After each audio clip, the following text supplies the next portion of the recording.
Hello, everybody. Hello. Hi. Welcome to our talk, Lost Futures Haunt the Present, Aesthetics of Hauntology and Depression in Video Games. First off, I just wanted to thank all of you for being here. It means a lot to us that so many people are interested in mental health, critical theory, and video games, which is a kind of niche intersection, at least we thought it would be. And Like, who's going to like this? Us, at least. so it really means a lot to us that you're all here wanting to have this discussion and go into all the things. We want to thank MAGFest and Bree and our other room coordinators. Introduce yourself. Let's go to the next slide. My name is Nat Roberts. I'm a creative technologist and part-time faculty at Parsons, where I teach about interactive and immersive design. And I'm Nat Roberts. I'm a creative arts therapist in New York and private practice, and a practicing artist. A couple of trigger warnings. We're going to be talking about death, suicide, grief, adult themes, as we're going to be going into a lot of things around mental health and depression, and a couple of spoiler warnings for Disco Elysium, Claire Obscure, Expedition 33. All of it. I'm sorry. Yeah. It's been a year, so if you haven't Yeah. played Claire Obscure. Yeah. But I think the Claire Obscure is the best part of this talk. But so do what you will. So let's go to the next slide. Yeah. Okay, thank you. Before we get started, though, because we're going to be talking about some really heavy themes, and I imagined there's at least one person who's going to relate to them in some way. I just wanted us all to kind of take a collective breath together and just ground before we start talking about, depression and everything. So if you're comfortable, you can close your eyes. You absolutely do not have to. Just want you to breathe in slowly through your nose for just a couple of seconds. Then just kind of hold it for a moment. And just exhale slowly through your mouth. And with that, let's get started. So what is hauntology? I wanted to begin with a brief definition, and broadly speaking, we are looking at the philosophy of ghosts. But where does a ghost belong? Is it something from the past? Does it belong in the present? Is it both? Is it neither? Another way we can define it is as what is in actuality no longer, but still remains, or something that which in actuality has not yet happened, but is already in effect. So we will get more into what that actually means in a moment. But before we go any deeper into that, we need to locate this philosophical concept historically. So where does this term come from? Surprise! It's Karl Marx again. At least sort of. So the term originally was coined by Jacques Derrida in his 1993 book, Spectres of Marx. This was written shortly after the fall of the USSR and is in discussion with Marx's legacy, and specifically within hauntology, the phrase, "A specter is haunting Europe, the specter of communism," which, if you're cool, you might know is the first line of the Communist Manifesto. The main thing here is that his sort of orientation is we are less haunted by the specter of communism from Marx's time, but by its disappearance. It's a pun on ontology, the philosophical study of being. Apparently it's funnier in French, but I don't speak that, so sure. There's no one clear, just like succinct definition I can throw up of hauntology, which kind of feels appropriate. It's a spectral term. But the main thing Derrida was getting at is this sense that time is out of joint. So ghosts emerge from the past to disrupt notions of linear temporality. Like, again, does a ghost belong to the past or to the present? So Mark Fisher, if you're familiar with him, may he rest in peace. He expanded on this in his book, Ghosts of My Life, Writings on Depression, Hauntology, and Lost Futures. He applied this term that originally was just, philosophy, sort of like political science, to broader critical theory and media studies. So his his sort of definition, his framework of this was that lost futures haunt the present and are a cultural condition of late-stage capitalism, capitalist realism, and this leads to persistent nostalgia and grief for the lost possibilities of both the past and the future. So the original definition I had on the previous slide, this what is no longer, but what remains, and that which has not yet happened, but is already in effect, comes from him. So it's not just nostalgia, but it's more of a sense of temporal dysphoria as these distinctions between past and present begin to break down.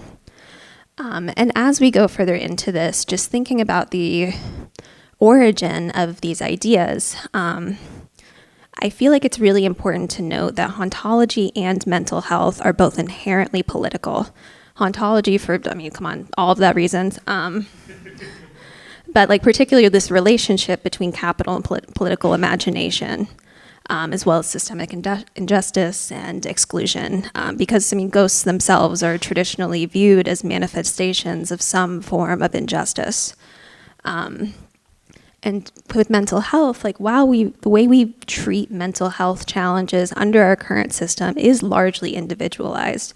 Mental health itself, mental illness, any of this cannot be separated from socioeconomic influences of capital, policy and access to care, systemic oppression and inequality, and stigma. So, another really important concept within hauntology is this idea of the slow cancellation of the future. So this was another thing that Fisher pulled from another Marxist philosopher, Franco Berardi. And it's really referring to this concept of collective stuckness. We can't see beyond what we are currently living through under neoliberalism and the intensity and precarity of late-stage capitalist work culture. There's simply no space for imagining an alternative when energy must instead be devoted to managing simultaneous exhaustion and overstimulation in order to survive.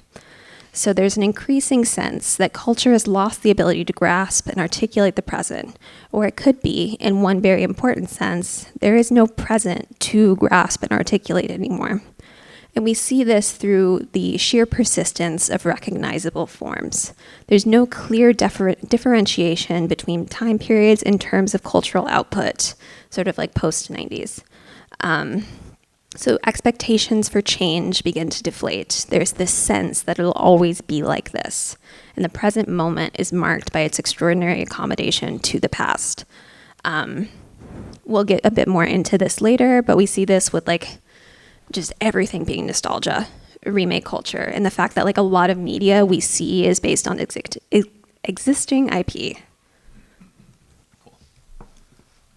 So we have a pretty good baseline of what hauntology is. Again, it's a pretty vague thing, and I wanted to spend some time going through a couple of examples so we could kind of ground all these vacuous theories in a couple of easier ways to visualize things. So let's first talk about music. In Ghosts of My Life by Mark Fisher, almost all of it is talking about music in one way or another. And something that Nat was saying was one definition of hauntology is that there's no present to grasp and articulate anymore. One of my favorite examples of this is the idea of a vinyl crack in a piece of music. So when you listen to a vinyl record, sometimes you will have a little piece of dust that gets into the grooves of the record, and this will cause a little bit of a crack. But when you're listening to a digital piece of music, there is no record, there's no groove that actually exists there to produce that crackle. So it is a digitally inserted artifact. And so you have this weird distinction between something that I'm making on my computer, doesn't matter the genre of music, but I'm inserting some really old digital artifact to bring me back to some time period, to evoke some specific feeling, and to get me to, think, oh, I'm listening to something that was recorded onto vinyl. And it is this strange distinction between the past and the present. Another thing, classic example of hauntology is recordings kind of used through a tape loop. I'm sure some people will know of William Basinski's The Disintegration Loops. For those of you who don't know the story, it's a really good story of how it was made and the context between it, but that's too long for this talk. The general thing to understand is that it was made with a technique called tape loops. So, think of a cassette tape, and the cassette tapes ended up getting destroyed over time. So the longer that the recording was recorded, that the actual sound started breaking down. The tape itself began to deteriorate and destroy itself. So when you're listening to it, you actually get this feeling that you're getting further and further away from a memory.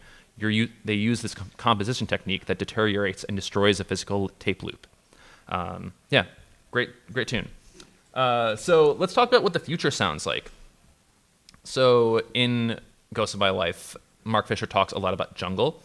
And, you think about these genres, jungle, drum and bass, breakcore, and these are genres that, we don't think of anything too revolutionary. You could go over to the chip space and hear some great sets anytime this weekend. But in the early 1990s, digital samplers were brand new. And the idea that you could take a drum loop or an audio sample and digitally mangle it was something that was really unheard of before. So a quote from Ghost of My Life is, play a jungle record from 1993 to someone in 1989, and it would have sounded like something so new that it would have challenged them to rethink what music was or could be.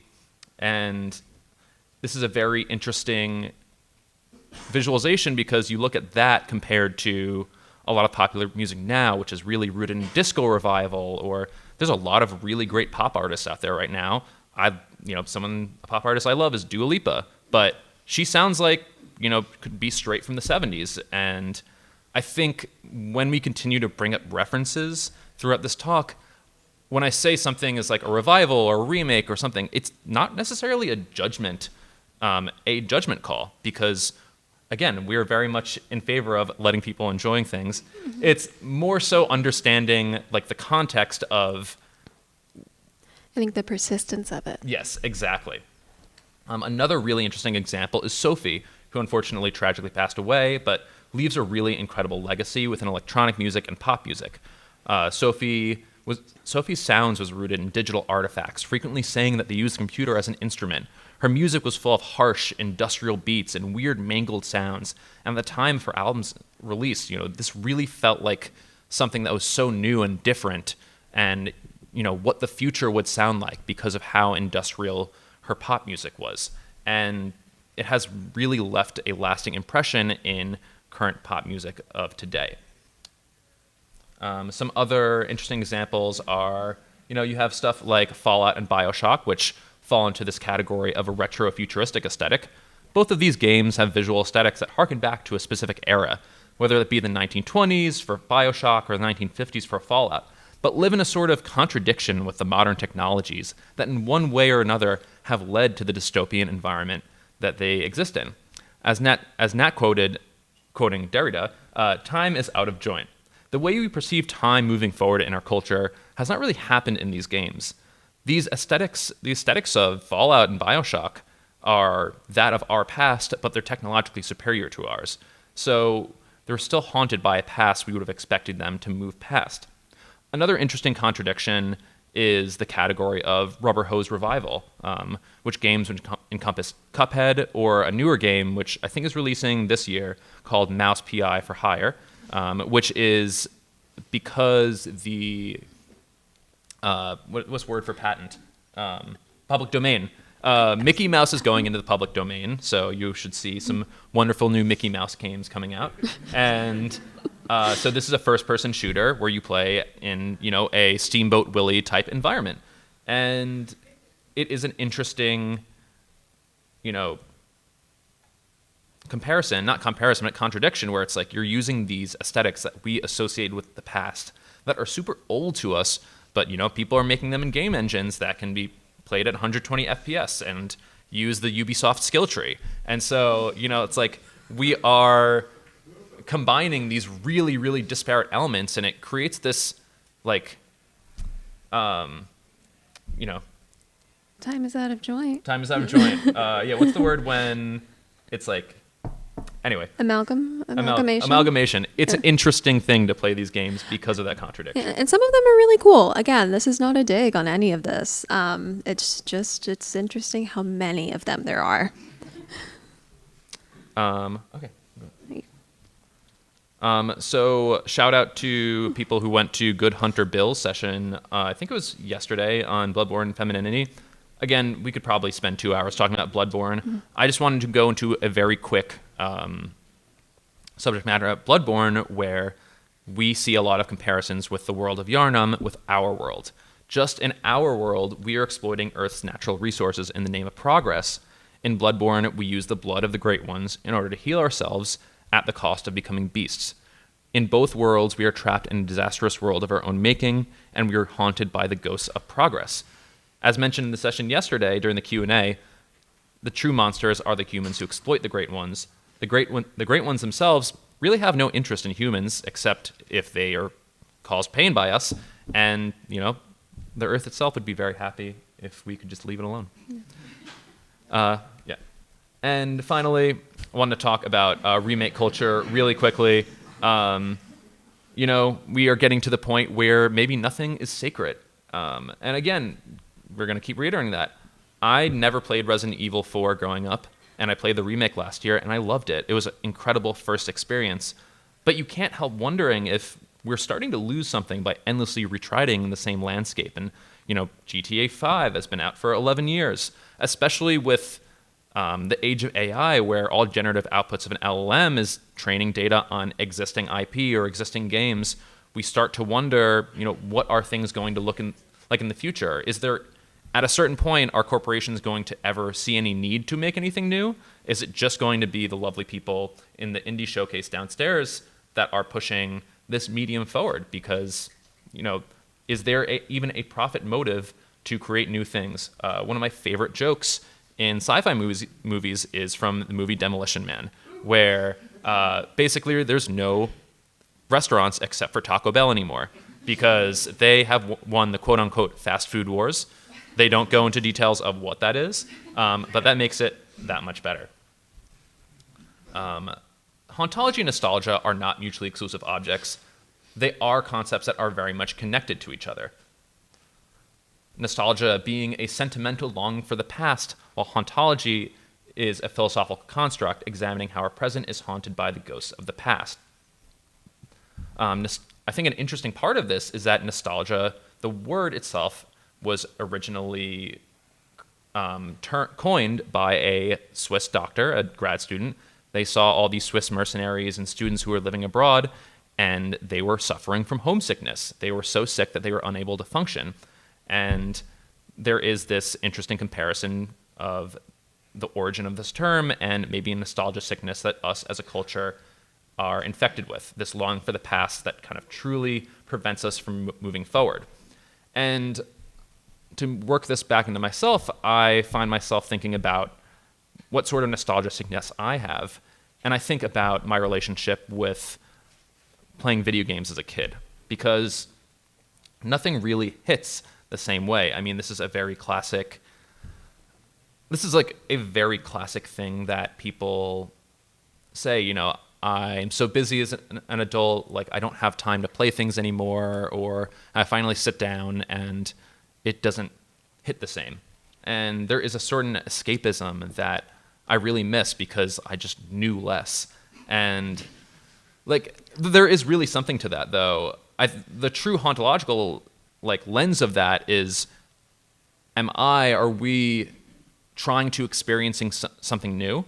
When I'm sitting down to play a video game, am I trying to get a new experience, or am I trying to capture something that I had in childhood, this feeling of not having as many responsibilities, or when I had emotional regulation issues, being able to truly escape into video games?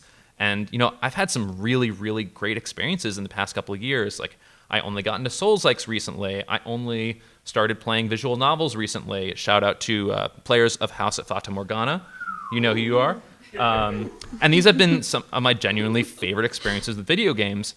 But still, there is something missing and some feeling that I can't help but mourn. No, that's No. Well, any Fable fans? This is for fun. Yeah. Next one.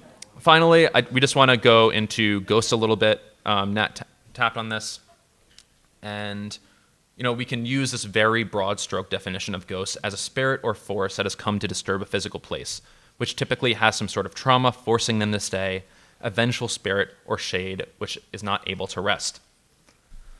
We have a quote from the book Hauntology. The very idea of a ghost as that which comes from the past to manifest itself in the present, and yet which it belongs to neither, simultaneously both absent and present, challenges our belief in the unbroken progression of linear time. Additionally, trauma collapses rigid distinctions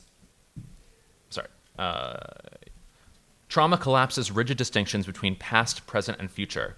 Places where violent deaths occurred become haunted spaces in which time feels out of joint, with the effective weight of past suffering persisting into the present. And if we're to think of haunted spaces and haunted people and trauma being this thing that really causes a spirit to be unable to rest, it only really leads us to one question. And that question is, what is Boo's trauma? Why does Boo find the need to haunt Luigi endlessly? And I tried looking into this, and unfortunately there's no official lore as to what Boo has suffered. I did find a story about why the origins of the character Boo, but I am not going to talk about this. I encourage you to look into that, and you will understand why I'm not talking about that with my fiance. Make it sound so bad. Anyways, want to bring us back to aesthetics with more theory. So Matt discussed how hauntological aesthetics usually encompass nostalgia, but a lot of the times there can be this like unsettling sort of nostalgia around it, a sense that something isn't right. So not to be too much of a Mark Fisher fangirl, but to pull from one of his other books, there's two sort of overlapping categories in how we can describe these sort of spooky images. So the first one we have here, the weird.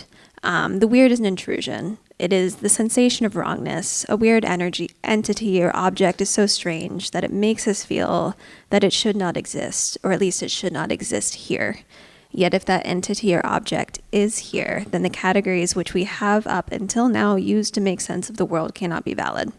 So we can kind of define this as the dissonance between the presence of the object and our preconceived notion of it, or rather our preconceived notion of where it belongs.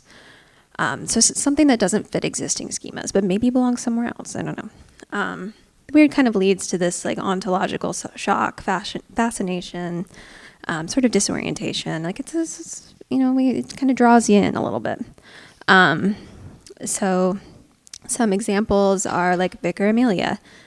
Why is that happening in England? I mean, well, actually, never mind. Or maybe the more like quintessential one, which is the Phasmid and Disco Elysium, like a perfect example of this concept. Then we have the eerie. So failure of absence or failure of presence. There is something where there should be nothing, or there is nothing where there should be something.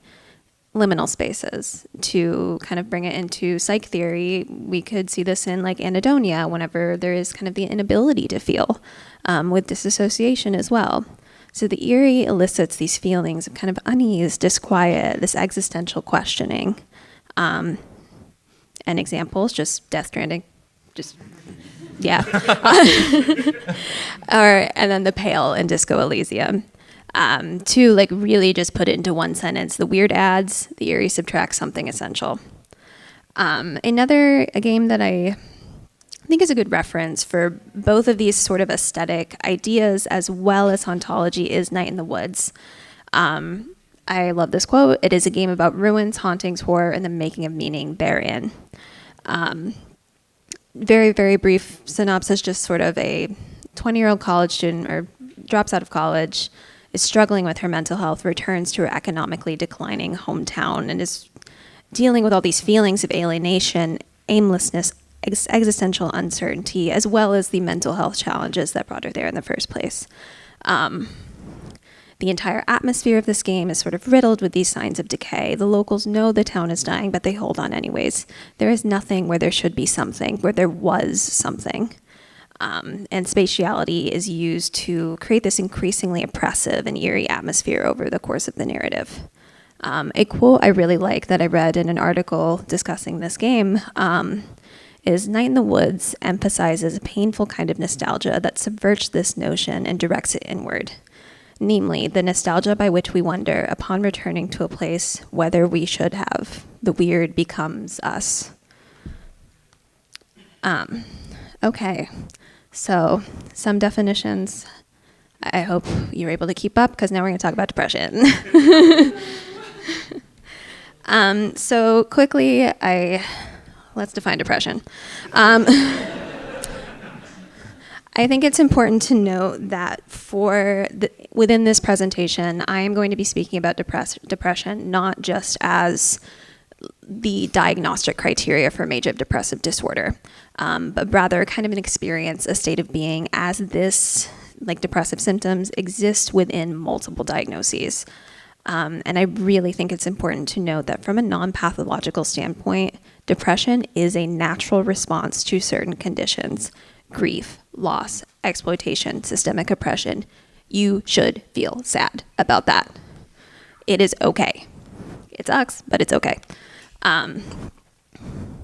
So, I mean, with depression, like, doesn't need to be defined, yeah.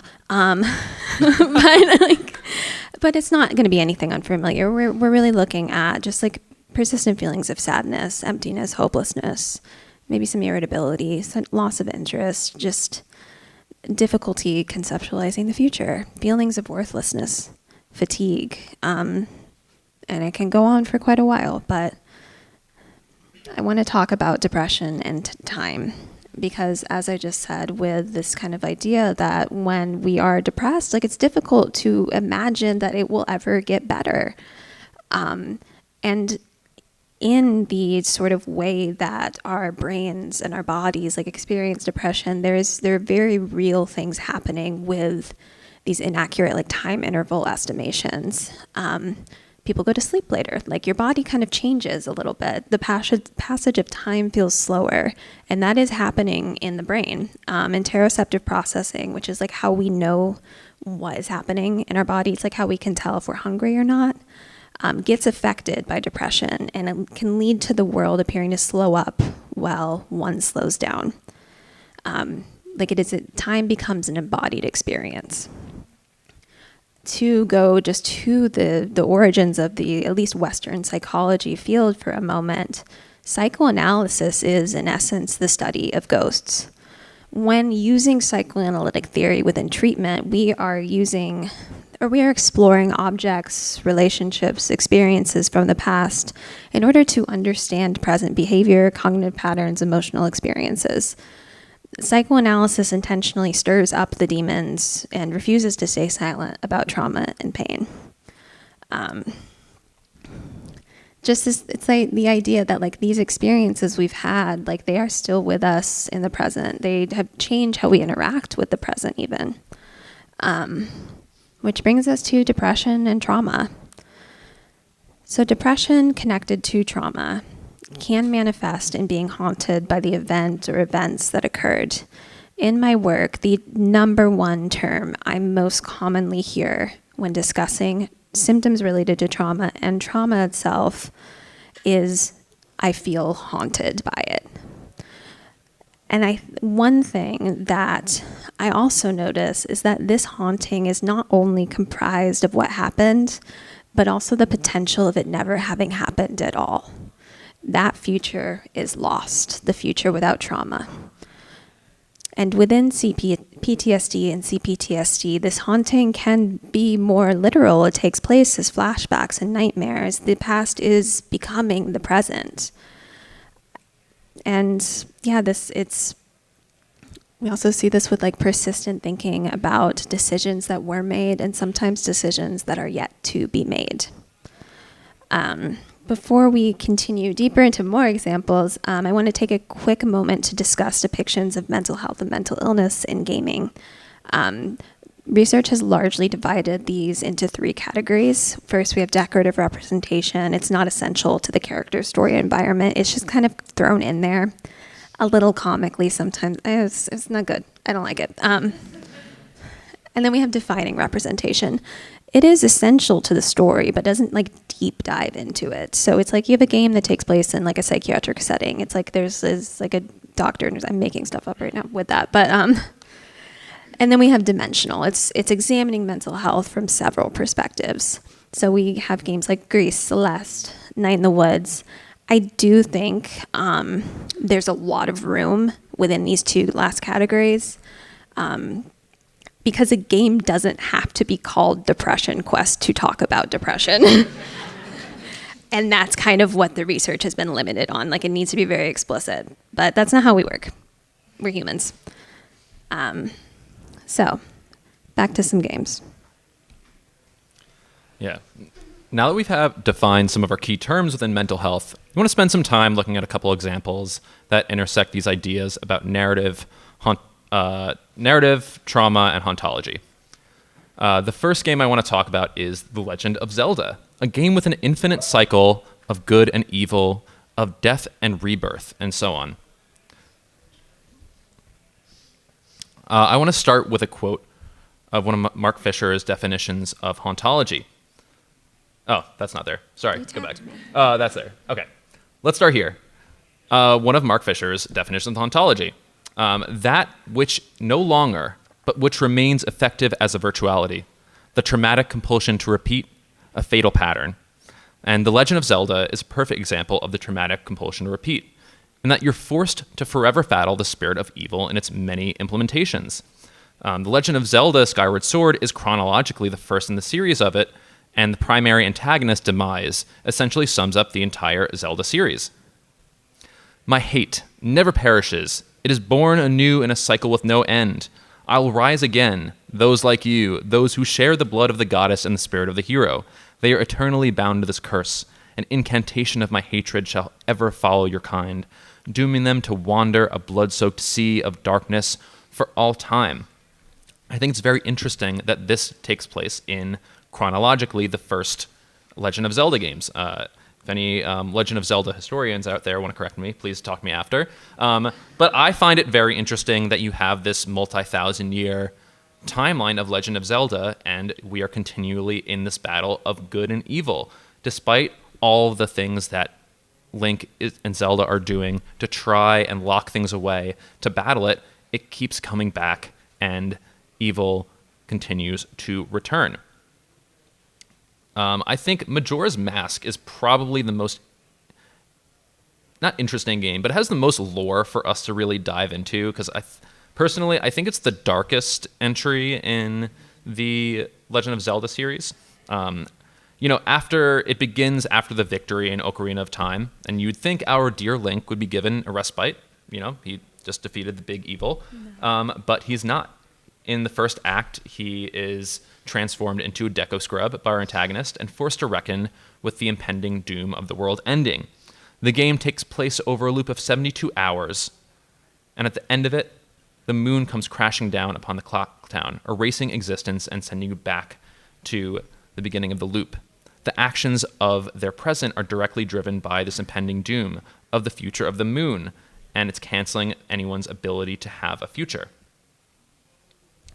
Though Link's goal is to acquire the aforementioned Majora's Mask, through the game he acquires the masks of others. And when you talk to people wearing the masks, they don't see Link the sweet, sweet Deku Scrub. They see the mask of the people that you are embodying. In that sense, Link is the specter that is haunting the townsfolk, both by impersonating people, but by reliving time consciously while the NPCs are stuck in temporal linearity. To quote a great article on this, amnesiac anxiety is an integral part of the game, where the player must constantly define and then undo history to the point where it seems history shall have no end. There's another great definition from Mark Fisher. That which has not yet happened, but which is already effective in the virtual, an attractor or anticipation shaping current behavior.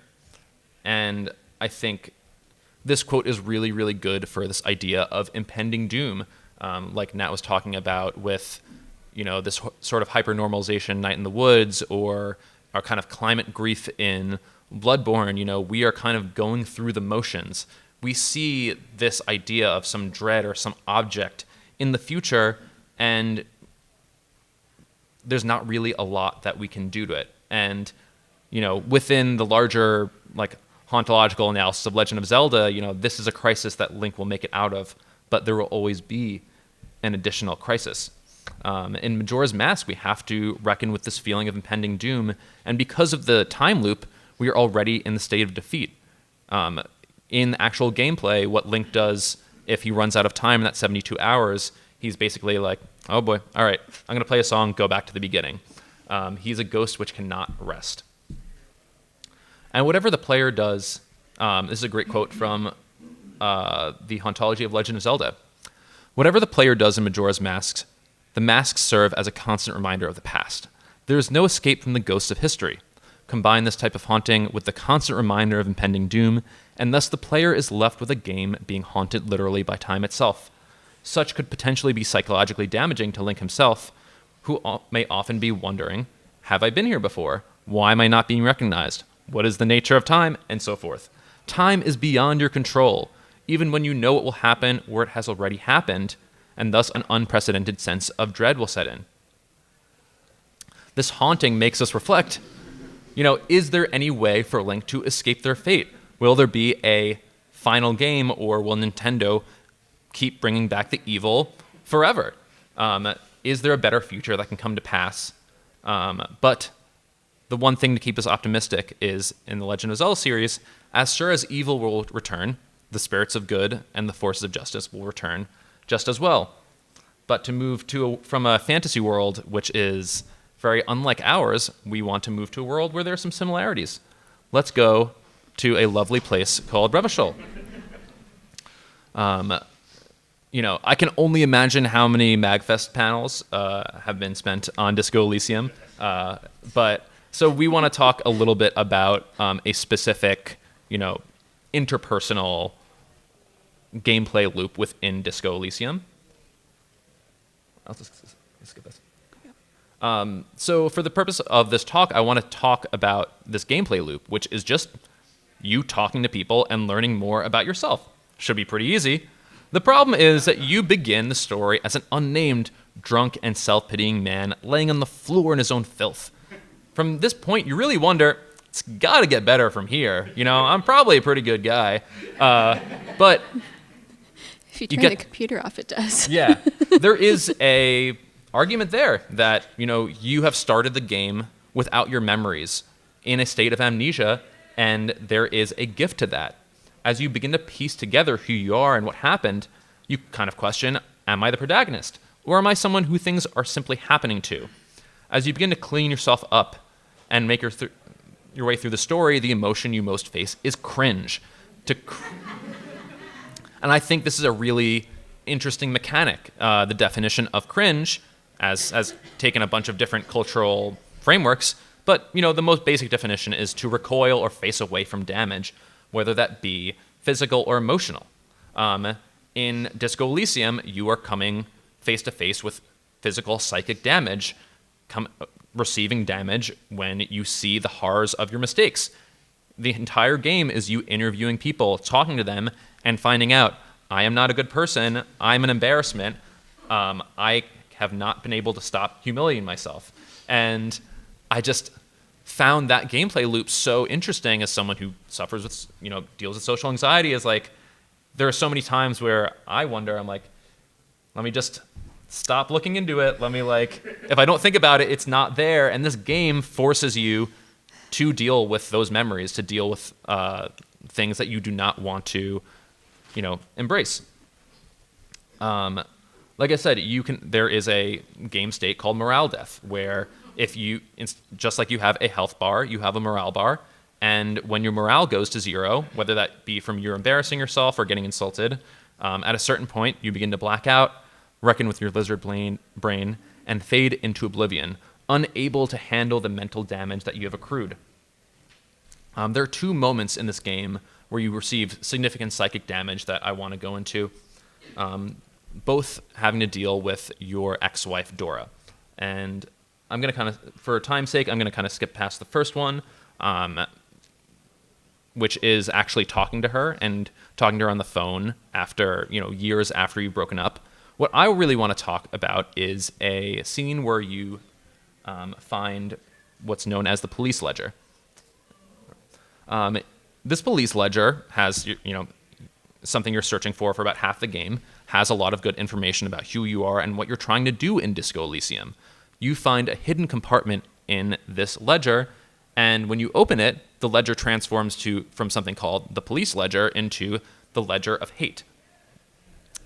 And it's interesting this transformation happens because the things that are in the ledger are 2 tickets to the aquarium and a love letter from your ex.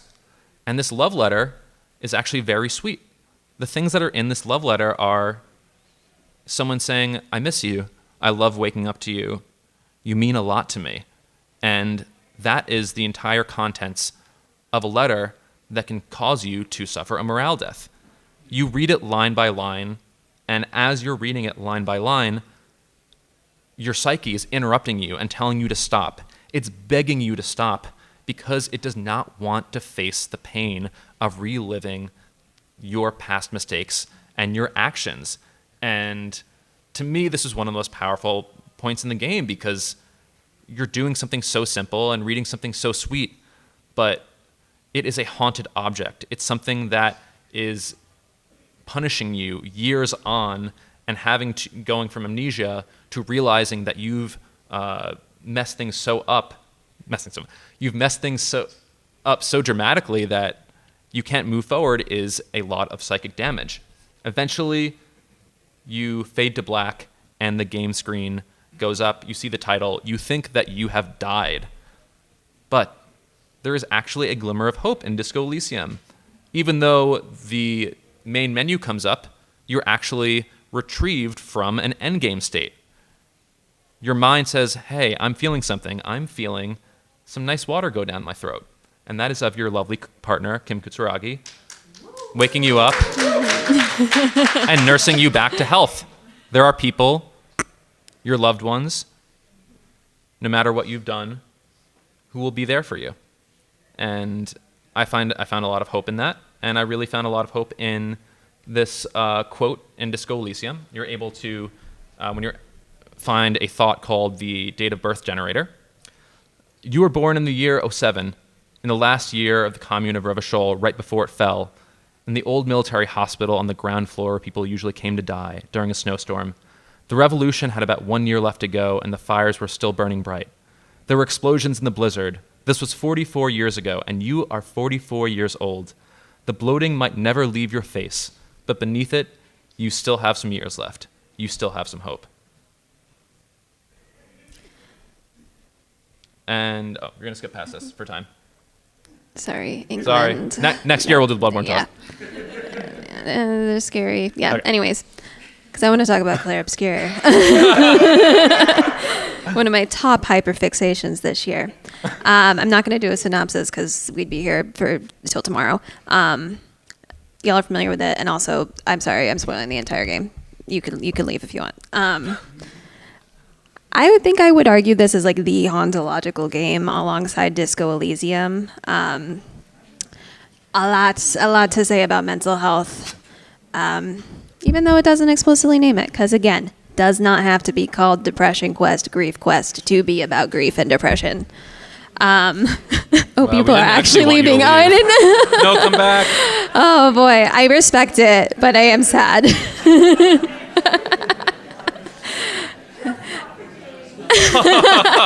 Brutal. Oh man, why'd I say that? Wow. Anyways, you won't get to Incredible. learn how to cope with depression because that's what we're doing next. So,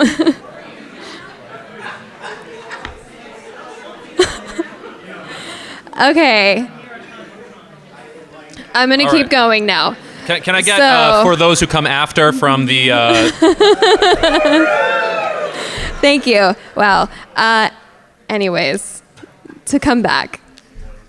So, we're looking at hauntology as setting. Within the painting, the painting itself is a hauntological environment and an active hauntological agent. The painting does not allow mourning to be resolved, but is instead a temple to the past and to the lost futures of the Desandre family. This game lives in this tension between the weird and the eerie. The paintress is the weird. She is an intrusion from at least the perspective of the denizens of Lumiere. And the way she protects the world is the eerie. She is subtracting and incountably. So like this monolith becomes this sort of like similar to capitalist realism, this sort of hyper object. It is something that cannot really be understood from our characters' perspectives. And then within hauntology, like kind of this collective stuckness that I was referring to earlier with slow cancellation of the future, Lumiere is a society in stasis. There's some stuff, I'm not going to discount Luna and her family, they did great work, but there's very, very minimal technological and cultural progress. Another like kind of small detail that I found really interesting was also how on the continent, there's still objects that are frozen in time from this initial fracture. This world, it cannot move beyond it, even if we ignore like the other, everything else. So a little bit more on slow cancellation of the future, because it is as literal as it gets, my friends. This entire game is a countdown towards annihilation. Time moves only towards absence. There's this loss of temporal continuity. So again, we see the paintress as this hauntological operator, this weird intrusion within the environment from the perspectives of the residents of Lumiere, because she not only haunts, but she makes the world haunted. Spend some time with some characters for a moment. We have like spectral representations of lost loved ones, and then we have representations of lost possibilities with Miel after that initial trauma. Verso is a hauntological character in possibly the most quintessential way anyone could be. He is simultaneously dead and alive. His alive self can't ever leave the painting except through its erasure. But he's also not a ghost in a conventional spectral sense. He's an ontological anomaly. Neither alive or dead, Verso, as we know him, only exists for endless repetition. And to mention the expeditions for a moment, the expeditions we could call this traumatic compulsion to repeat, because by the time the game narrative begins, society largely views these as a fruitless ritual. But also, it is doing something in the face of meaninglessness. It is the preservation of agency despite the irrationality of hope. Because meaning-making is not necessarily located in the outcome, but in the attempt. This is a doomed yet hopeful action for those that come after. And to sort of wrap this section up for time, I want to spend a moment on the endings. I'm not going to go super deep in the hauntology of this, but like there's a big question around like what is real, and I don't think there's a right choice to make. That's the whole point of both of these. They both suck, but are also really cool. Under the perspective we've been talking about, a really, really strong argument could be made for choosing Verso's ending as a way to end this cycle and return to like quote unquote reality, if only for the Desandres. Because this does require erasing an entire subjectively real population from existence. And for that, not to be too empath, but sorry, buddy. You're going to have to enjoy it.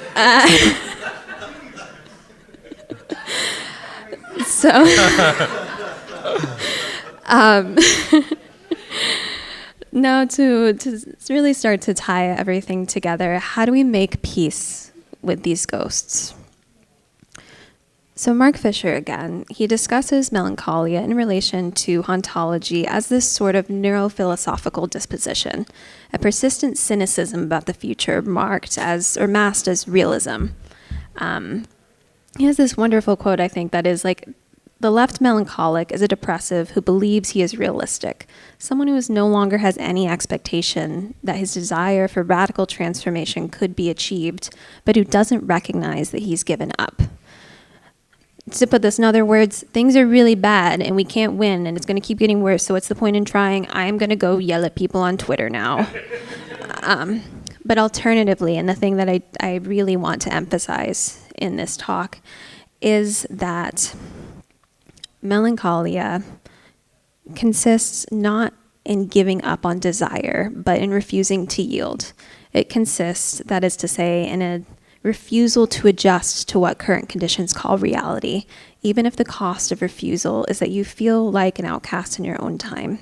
So haunting is this sort of failed warning.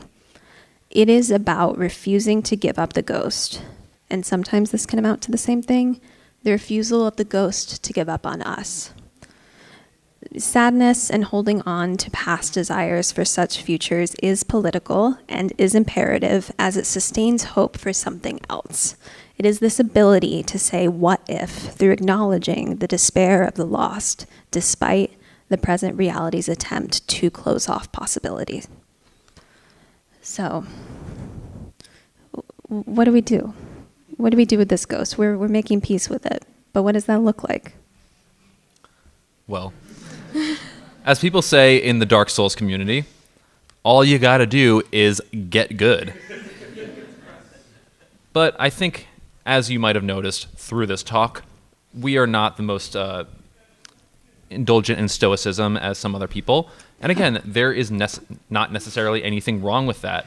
The traditional way of getting better in Dark Souls, and for people who are not super into therapy or this sort of stuff, is you just have to pick yourself up by your bootstraps. You must suffer and grind over and over again until you finally push through and become this quote-unquote best version of yourself. You know, you just have to cast your emotions, push it down, and move past until you are able to make it past. Next one. And we ask this question, like, what does it mean to get good in a more holistic sense? To kind of tie this back to game design, I really like the way that Elden Ring handles its difficulty curve, because there is no easy, medium, and hard mode. What it does is it presents you with a bunch of different options to play the game. If you want to do a let me solo her run and just wear your underwear to fight Millennia, you are more than encouraged to do that. Suffer if that is what brings you joy, and that is how you can move past. But if you need to spend a lot of time taking your time to get good, if you need to call in a friend, if you need to use magic, there's any number of ways to make things more accessible in this game, just like there are many different ways to make things accessible in our lives. Additionally, before concluding that, I just want to talk about the symbolism of the Wall of Fog in Dark Souls. I find there's something really powerful about when you lose to an enemy, to a boss, before you walk into the door where it is staying, there is a translucent wall of fog. It is showing you something that you have encountered before, something that you have fought before, and some evil or challenge that you are going to have to face again. And within the context of getting good, the fact that you are there, that you are coming back to that challenge, means something. It means that you are trying and you are returning to something that is really, really hard to deal with. One of the biggest complaints in Dark Souls is the idea of a run back. And when you die, you have to run back to this challenge.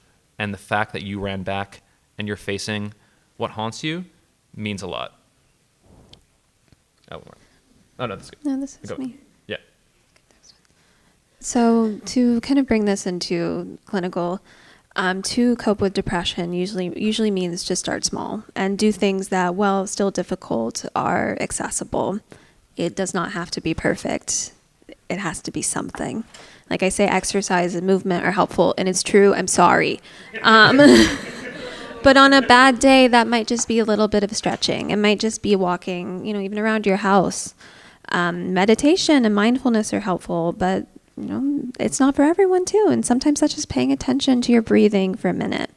Connecting with community is, I would argue, one of the most helpful things.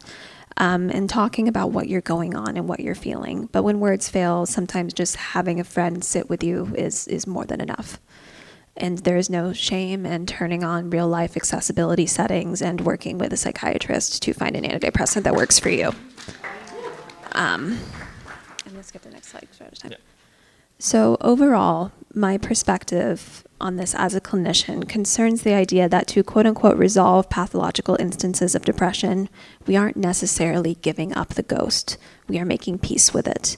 The trauma, the choices, the memory of it all will never disappear entirely, but its presence can be reduced and its remnants coexisted with. And I say this not as a clinician, but as a person with chronic depression.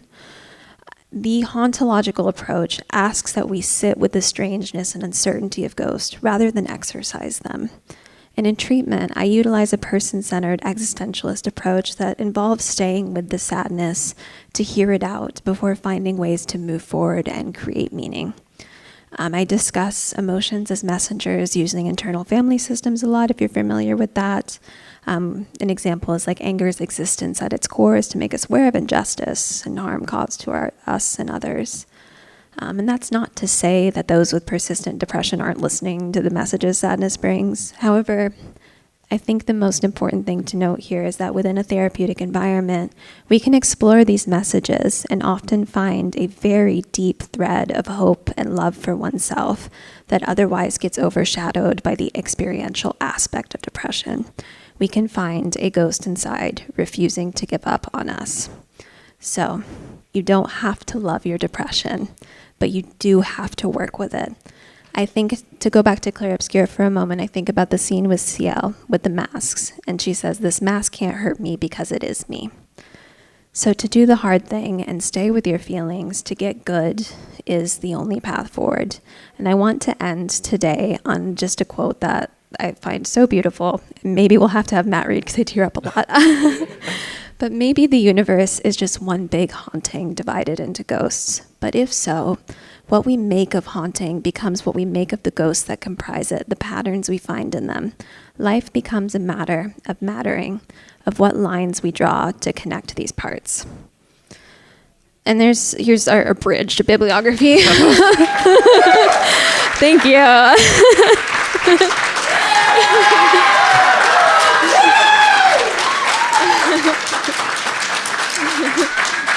Here's our contact information if you have any questions, because we unfortunately don't have time for a Q&A. But thank you so much for being here.